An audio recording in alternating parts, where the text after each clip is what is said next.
แท็กซี่คลองส่งน้ำพี่น้องบางพี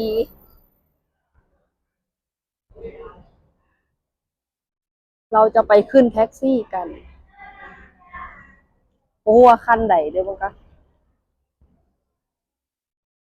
แท็กซี่เยอะมากเป็นแท็กซี่ก็ได้ตอนนี้กำลังไปนั้นเนาะพี่น้องไปขึ้นรถแท็กซี่กลับสบายดีเด้อพ่อแม่พี่น้องตอนนี้น้องน้อยฮอตหมอชิดแล้วเนาะเป็นเวลา5 ทุ่มแล้วพี่น้องเลยออกมาตั้งแต่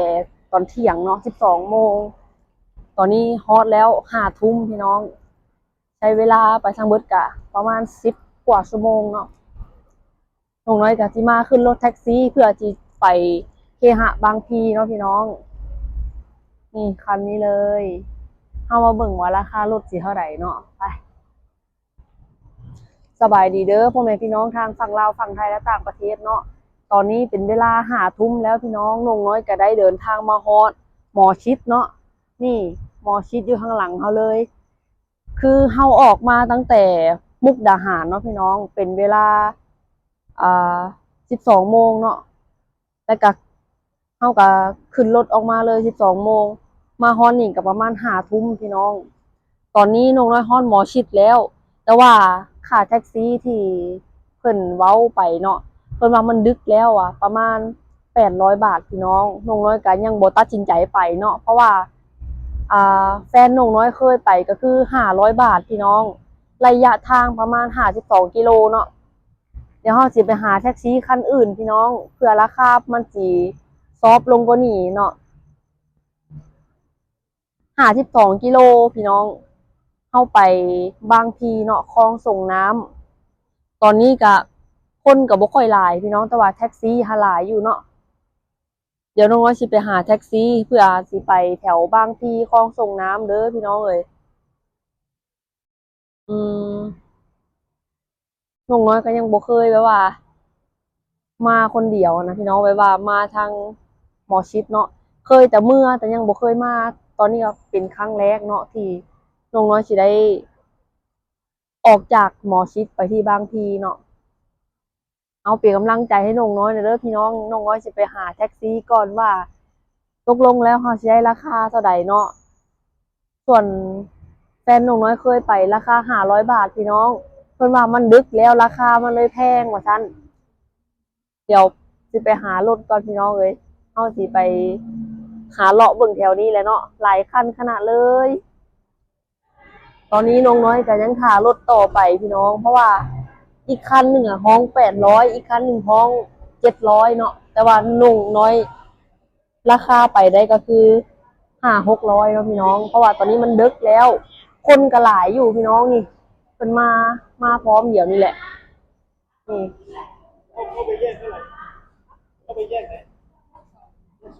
เดี๋ยวเราจะรอรถตรงนี้ตอนนี้รถแท็กซี่เอาวิ่งออกหลายแล้วพี่น้องรถแก๊ปก็มีเนาะโมว่าสิได้กลับจังโมงพี่น้องเดี๋ยวเบิ่งก่อนนี่คนเยอะอยู่ตอนนี้เป็นเวลา5 ทุ่มแล้วคนยังเยอะอยู่เลยสิบ่มีรถเมื่อแท้ๆพี่น้องคนมาถามราคาไปให้ดู600ป่ะ600เพื่อเข้าบ้านพอดีรู้ใช่ไหมว่าคลองส่งน้ำโอเคน้ำนะโอเคเอาไปให้เลยพี่ก็จ่ายทางลูกไม่ต้องกลัวโอเคนี่600เพิ่นไปเพราะว่าดึกแล้วพี่น้องเพิ่นสิกลับบ้านเพิ่นเลยนี่เดี๋ยวเราจะไปขึ้นรถกันเลยคนกลับคนกลับมาแบบสงกรานต์ก็หลายพี่น้องเลยสะพาน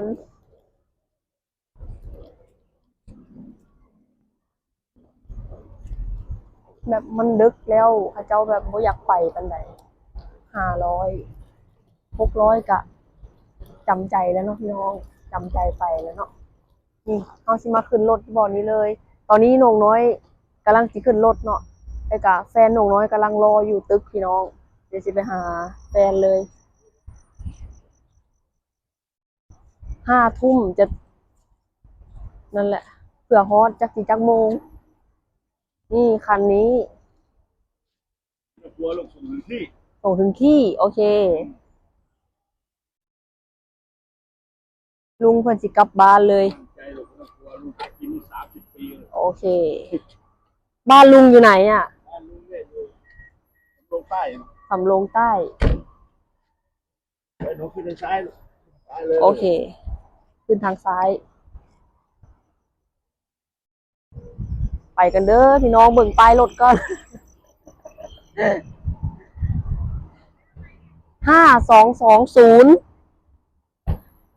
ไป บ๊ายบาย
โบเบ้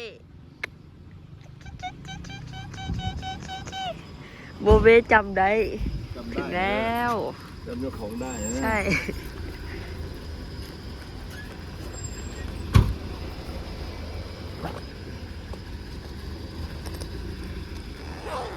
ถึงแล้วถึงแล้วโบเบ้อะโบเบ้ยังจำได้ ใช่ไหม ใช่ไหม ใช่ไหมโบเบ้เพิ่นจำกลิ่นได้ นี่อะจุ๊จุ๊จุ๊ฮอนแล้วพี่น้อง อันนี้ก็เป็นออฟฟิศใหม่เนาะของโรงน้ำแข็งซินินาถเนาะพี่น้อง ตอนนี้โมมีไผอยู่เนาะเพราะว่าหมออ้ายแล้วก็พี่สะใภ้เพิ่นกลับนครพนมไปแล้วพี่น้อง น้องน้อยกะ นี่มานั่งอยู่บัดนี้ โบเบ้พี่น้องนี่โบเบ้น้องน้อยมาฮอตนี่กะประมาณ เที่ยงคืนครึ่งเนาะพี่น้อง เที่ยงคืนครึ่งรู้สึกว่าไก่เติบพี่น้องเพราะว่าแบบตอนช่วงนี้เพิ่นทำถนนเนาะเฮาก็ได้แบบเพิ่นพาเลี้ยงเนาะคือลุงเพิ่นแบบว่าเพิ่นชวนคุยตั้งแต่หมอชิดจนมาฮอดบางพีพี่น้องน้องน้อยฮู้เบิดเลยแบบว่า เรื่องราวในชีวิตของเพิ่นเนาะพี่น้องน้องน้อยก็ง่วงแล้วพี่น้องตอนนี้ มีแต่โบเบ้และบ่นอนพี่น้องนี่โบเบ้เฝ้าอันโรงน้ำแข็งพี่น้องเลยประมาณตี 2ตี 3กับน้ำแข็งก็สิมาส่งแล้วพี่น้องน้องน้อยก็สิขึ้นไปพักผ่อนก่อนเนาะบัดนี้เนาะส่วนแฟนน้องน้อยก็นอนอยู่ข้างบนเนาะน้องน้อยสิไปพักผ่อนกันเด้อพี่น้องรู้สึกว่าเมื่อยแฮงเป็นกำลังใจให้น้องน้อยเด้อพี่น้องเลยเนาะโบเบ้โบเบ้ชิบเห็นแต่โบแต่บ่เห็นเบ้พี่น้องนี่กลางคืนก็สิบ่เห็นแน่เด้อ โตสีมันดำเกินอันนี้นะจุ๊บจุ๊บจุ๊บจุ๊บหวังว่าเราจะไม่เห็นงูเหลือมนะน้องน้อยจะขึ้นหาแฟนก่อนพี่น้องมัวเพิ่นนอนหรือยังไม่ลงมาเอากระเป๋าช่วยเลยนะขึ้นก่อน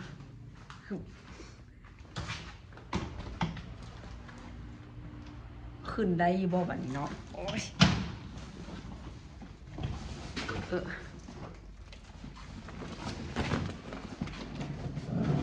ดี๋ยวเราสิบ่เว้าดังเนาะฉะนั้นแฟนน้องๆสิตื่น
อะไร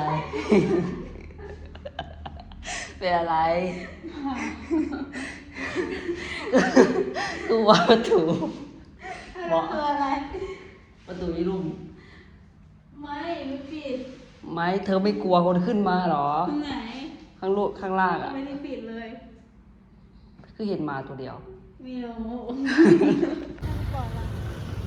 เอาไว้แล้ว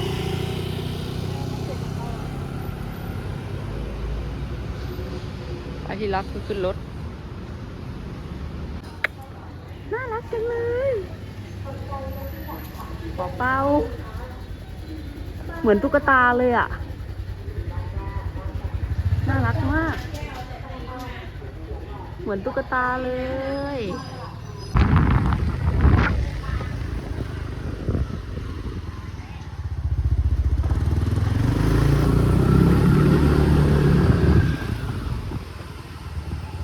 ขี่รถนี้ได้ใช่ไหม ได้ครับ แล้วอยู่ลาวก็ขี่รถอย่างเงี้ย อยู่เราวก็ขี่รถพวกรถคิกอะครับ นิดอ่ะ คิกไอ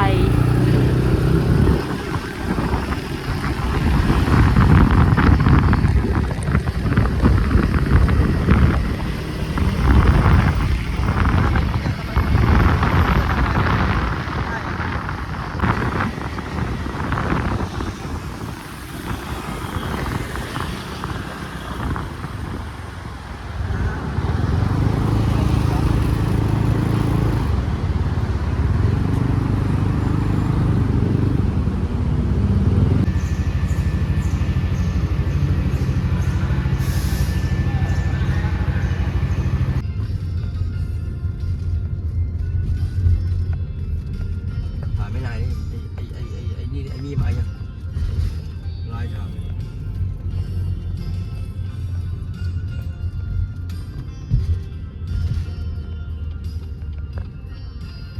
ื่อเราไปมานี่ต้องเร่งเวลาชิบหายเลยนะนี่เลยไม่ไหวเหนื่อยขับรถอีก4-5 ชั่วโมงมาเขาทำแล้วล่ะรถลง ตอนนี้นงน้อยกำลังจะไปเฮียนเฮ็ดขนมเนาะพี่น้องจังไดกะซอยเป็นกำลังใจให้นงน้อยเด้อนงน้อยสิขอตัวไปเฮียนเฮ็ดขนมก่อนเด้อเป็นการฝึกงานวันแรกพี่น้องนงน้อยสิสู้ๆ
ตอนนี้เอากับพากันมาแต่สมัครงานอะเนาะพี่น้องก็คือ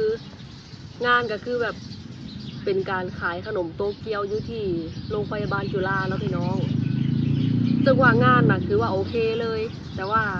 มันติดอยู่ที่ว่าเฮาหาที่พักเบิดมือพี่น้องเมื่อวานนี้เนาะก็ถือว่าบ่ได้ห้องพักพี่น้องเพราะว่าอยู่หันมันเป็นจุดใจกลางเมืองเนาะแถวแถวสาธุประดิษฐ์หรือว่าแถวแถวโรงพยาบาลจุฬาอะไรพี่น้องห้องค่อนข้างที่จะสูงเนาะราคา 8,000 บาท 7,000 บาท ส่วนราคาประมาณ 3,500แม่นติ่มพี่น้องเลยน้องน้อยก็เลยว่าเดี๋ยวแบบหาห้องพักก็ได้แต่ว่าหน้าที่การงานถือว่าโอเคเลยพี่น้องน้องน้อยสามารถที่จะทำได้เนาะขายขนมโตเกียวสำหรับว่าพ่อแม่พี่น้อง FC ท่านใดที่มีงานที่แถวกรุงเทพนะพี่น้องก็สามารถทักเข้ามาทางเพจน้องน้อยได้เลยเนาะซื้อเพจน้องน้อยซื้อว่าน้องน้อยแฟนเพจนะพี่น้องเดี๋ยวน้องน้อยจะขึ้นให้บอลนี้เลยสามารถเข้าไปติดตามรับชมได้เด้อพ่อแม่พี่น้องเลยน้องน้อยสิถ่ายคลิปลงเพื่อเป็นการสร้างรายได้เนาะอยู่อีกช่องทางหนึ่งซะพี่น้องเพจเนาะฝากพ่อแม่พี่น้อง FC บนสกุลทุกคนเลยเด้อเพราะว่านี่เป็นการเข้ากรุงเทพครั้งแรกพี่น้องก็รู้สึกว่า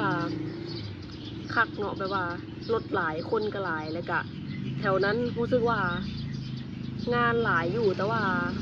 หาห้องพักบ่ได้ส่วนหลายเนาะพี่น้องส่วนหลายเพิ่นสิเป็นแบบว่า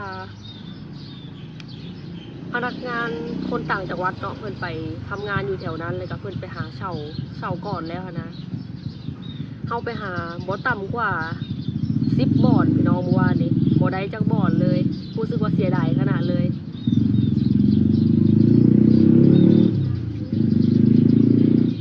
เอาแต่ใดก็ฝากพี่น้อง FC หางานให้น้องน้อยหน่อยเด้อพ่อแม่พี่น้องเลยเป็นงานร้านอาหารเด้อพี่น้องเจาะจงเลยก็คือพวกร้านอาหารนี่แหละน้องน้อยเพราะว่าน้องน้อยมักพวกร้านอาหารเนาะเอาสำหรับคลิปนี้ฝากพ่อแม่พี่น้อง FC บนสกูลทุกคนเด้อกดไลค์กดแชร์กดติดตามและเป็นกำลังใจให้ครอบครัวสาวลาวเซโนแฟมิลี่โดยการบ่กดข้ามโฆษณาเด้อพ่อแม่พี่น้องพบพอกันไว้คลิปหน้าเด้อสบายดีบ๊ายบาย